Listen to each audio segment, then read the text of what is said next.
Shivamogga BJP ಕಚೇರಿ ಬಳಿ ಯುವ ಕಾಂಗ್ರೆಸ್ ಕಾರ್ಯಕರ್ತರು ಸಚಿವ ಈಶ್ವರಪ್ಪ ಅವರಿಗೆ ಮುತ್ತಿಗೆ ಹಾಕಲು ಯತ್ನಿಸಿರುವ ಘಟನೆ ಬುಧವಾರ ನಡೆದಿದೆ.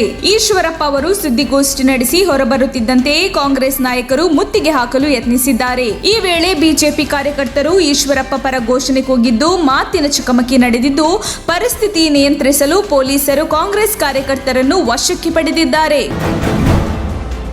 ಹಿಂದೂ ಗುತ್ತಿಗೆದಾರ ಸಂತೋಷ್ ಆತ್ಮಹತ್ಯೆ ಪ್ರಕರಣ ದೇಶದ ಎಲ್ಲೆಡೆ ಸುದ್ದಿಯಾಗಿ ವಿಪಕ್ಷಗಳ ತೀವ್ರ ಆಕ್ರೋಶ ವ್ಯಕ್ತವಾಗುತ್ತಿರುವ ವೇಳೆ ಪ್ರಧಾನಿ ನರೇಂದ್ರ ಮೋದಿ ಅವರು ತಮ್ಮ ನಿವಾಸಕ್ಕೆ ಬಿಜೆಪಿ ರಾಷ್ಟ್ರೀಯ ಪ್ರಧಾನ ಕಾರ್ಯದರ್ಶಿ ಬಿಎಲ್ ಸಂತೋಷ್ ಅವರನ್ನು ಕರೆಸಿಕೊಂಡು ವಿವರಣೆ ಪಡೆದಿರುವ ಬಗ್ಗೆ ವರದಿಯಾಗಿದೆ.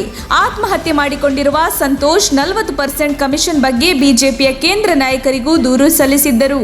ಈ ಸಂಬಂಧ ಪ್ರತಿಕ್ರಿಯಿಸಿರುವ ಈಶ್ವರಪ್ಪ, ನಾನು 100ಕ್ಕೆ 100 ರಾಜೀನಾಮೆ ನೀಡುವುದಿಲ್ಲ ಎಂದು ಈಶ್ವರಪ್ಪ ಹೇಳಿಕೆ ನೀಡಿದ್ದಾರೆ. ಗೃಹ ಸಚಿವ ಆರಗ ಜ್ಞಾನೇಂದ್ರ ಅವರ ಬಗ್ಗೆ ನಿಂದನಾತ್ಮಕ ಹೇಳಿಕೆ ನೀಡಿದ್ದ ವಿಧಾನ ಪರಿಷತ್ ಸದಸ್ಯ ಬಿಕೆ ಹರಿಪ್ರಸಾದ್ ಅವರ ವಿರುದ್ಧ ಉಪ್ಪಾರಪೇಟೆ ಪೊಲೀಸ್ ಠಾಣೆಯಲ್ಲಿ ಬಿಜೆಪಿ ದೂರು ದಾಖಲಿಸಿದೆ. ಗೃಹ ಸಚಿವರಿಗೆ ಕುಡಿಯುವ ಚಟ ಇಲ್ಲವೇ ಗಾಂಜಾ ಸೇದುವ ಅಭ್ಯಾಸ ಇರಬೇಕು ಎಂದು ಹೇಳಿಕೆ ನೀಡಿರುವುದು ಹಾಗೂ ಅಜ್ಞಾನಿ ಜ್ಞಾನೇಂದ್ರ ಎಂದು ಜರಿದಿರುವ ವಿಡಿಯೋ ಹಾಗೂ ಆಡಿಯೋ ತುಣುಕುಗಳನ್ನು ದೂರಿನೊಂದಿಗೆ ಲಗತ್ತಿಸಿದ್ದಾರೆ ಎಂದು ವರದಿಯಾಗಿದೆ.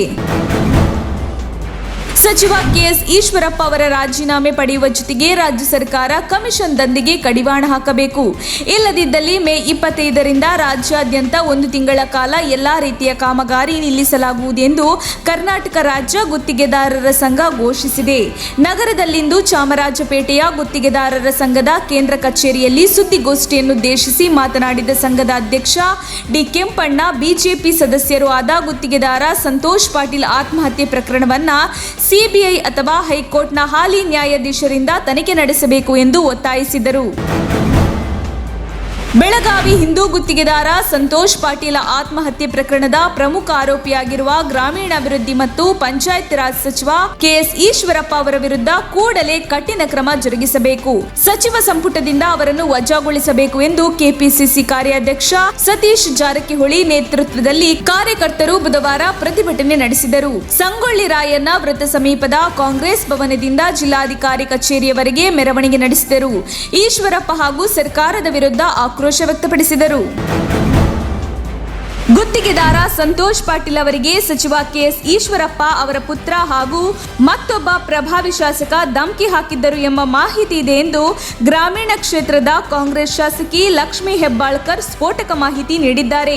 ನಗರದಲ್ಲಿ ಬುಧವಾರ ಈಶ್ವರಪ್ಪನವರ ವಿರುದ್ಧ ಕ್ರಮಕ್ಕೆ ಆಗ್ರಹಿಸಿ ಪಕ್ಷದಿಂದ ನಡೆಸಿದ ಪ್ರತಿಭಟನೆಯ ಬಳಿಕ ಸುದ್ದಿಗಾರರ ಜೊತೆ ಮಾತನಾಡಿದ ಅವರು, ಯಾರ್ಯಾರು ಧಮಕಿ ಹಾಕಿದ್ದರು ಎನ್ನುವ ವಿವರವನ್ನು ಪಕ್ಷದ ನಾಯಕರು ಶೀಘ್ರದಲ್ಲಿಯೇ ಬಹಿರಂಗಪಡಿಸಲಿದ್ದಾರೆ ಎಂದರು. ಗುತ್ತಿಗೆದಾರ ಸಂತೋಷ್ ಪಾಟೀಲ್ ಆತ್ಮಹತ್ಯೆ ಪ್ರಕರಣ ಸಾರ್ವಜನಿಕ ಜೀವನದಲ್ಲಿ ಇರುವ ನಾವು ತಲೆ ತಗ್ಗಿಸುವ ವಿಚಾರ. ಒಬ್ಬರ ಹೆಸರು ಬರೆದು ಆತ್ಮಹತ್ಯೆ ಮಾಡಿಕೊಳ್ಳುತ್ತಾನೆ ಅಂದರೆ ಅದು ನಾವು ತಲೆ ತಗ್ಗಿಸುವ ವಿಚಾರ. ಈಶ್ವರಪ್ಪನವರ ಹೆಸರು ಇರೋದ್ರಿಂದ ನಾವು ನಂಬಲೇಬೇಕು ಎಂದು ಮಾಜಿ ಡಿಸಿಎಂ ಜಿ ಪರಮೇಶ್ವರ್ ಹೇಳಿದ್ದಾರೆ. ತುಮಕೂರಿನಲ್ಲಿ ಮಾತನಾಡಿದ ಅವರು, ಸಂತೋಷ್ ಪಾಟೀಲ್ ಆತ್ಮಹತ್ಯೆ ಪ್ರಕರಣ ನ್ಯಾಯಾಂಗ ತನಿಖೆ ಆಗಬೇಕು, ಈಶ್ವರಪ್ಪ ರಾಜೀನಾಮೆ ಕೊಡಬೇಕು ಎಂದು ಒತ್ತಾಯಿಸುತ್ತೇವೆ. ಸುಸೈಡ್ ನೋಟ್ನಲ್ಲಿ ಹೆಸರಿದೆ ಕ್ಷಣ ಅರೆಸ್ಟ್ ಮಾಡಬೇಕೆಂದಿಲ್ಲ. ಮೊದಲು ರಾಜೀನಾಮೆ ಪಡೆದುಕೊಂಡು ಪ್ರಾಥಮಿಕ ತನಿಖೆ ನಡೆಸಲಿ, ಬಳಿಕ ಬಂಧಿಸಲಿ ಎಂದಿದ್ದಾರೆ. ಸಂತೋಷ್ ಆತ್ಮಹತ್ಯೆ ವಿಚಾರಕ್ಕೆ ಸಂಬಂಧಿಸಿದಂತೆ ಬಿಜೆಪಿ ರಾಜ್ಯ ಉಸ್ತುವಾರಿ ಅರುಣ್ ಸಿಂಗ್ ಪ್ರತಿಕ್ರಿಯಿಸಿದ್ದು, ಸಂತೋಷ್ ಪಾಟೀಲ್ ಆತ್ಮಹತ್ಯೆ ವಿಚಾರ ಇದೊಂದು ದುಃಖಕರ ಘಟನೆ. ಸಿಎಂ ಈಗಾಗಲೇ ತನಿಖೆಗೆ ಆದೇಶಿಸಿದ್ದಾರೆ. ವಿವಿಧ ಆಯಾಮಗಳಲ್ಲಿ ತನಿಖೆ ನಡೆಯಲಿದೆ. ಇದರ ಹಿಂದೆ ಯಾರ್ಯಾರು ಇದ್ದಾರೆ, ಸಂತೋಷ್ ಆತ್ಮಹತ್ಯೆಗೆ ಯಾರು ಪ್ರಚೋದಿಸಿದ್ದಾರೆ, ಎಲ್ಲವೂ ತನಿಖೆಯಿಂದ ಹೊರಬರಲಿದೆ. ಈ ಪ್ರಕರಣವನ್ನ ಒಂದೇ ದೃಷ್ಟಿಕೋನದಿಂದ ನೋಡಬಾರದು, ವಿವಿಧ ಆಯಾಮಗಳಲ್ಲಿ ನೋಡಿ ಶೀಘ್ರವೇ ಎಲ್ಲದಕ್ಕೂ ಉತ್ತರ ಸಿಗಲಿದೆ ಎಂದು ಹೇಳಿದರು.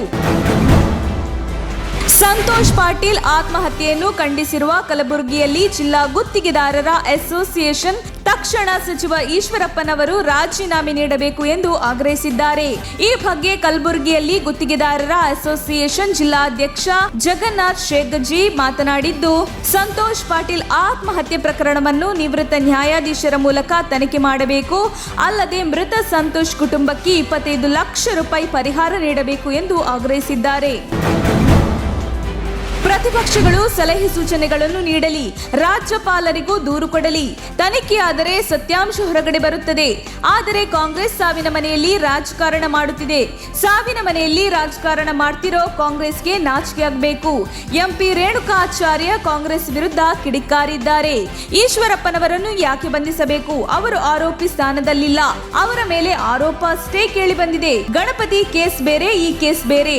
ಜಾರ್ಜ್ ಅನ್ನು ಈ ಹಿಂದೆ ಬಂಧಿಸಿದ್ರಾ? ಸಿದ್ದರಾಮಯ್ಯ ರಾಜೀನಾಮೆ ಕೊಟ್ಟಿದ್ರಾ? ಈಗ ಬೊಮ್ಮಾಯಿ ಯಾಕೆ ರಾಜೀನಾಮೆ ಕೊಡಬೇಕು ಎಂದು ಪ್ರಶ್ನಿಸಿದರು.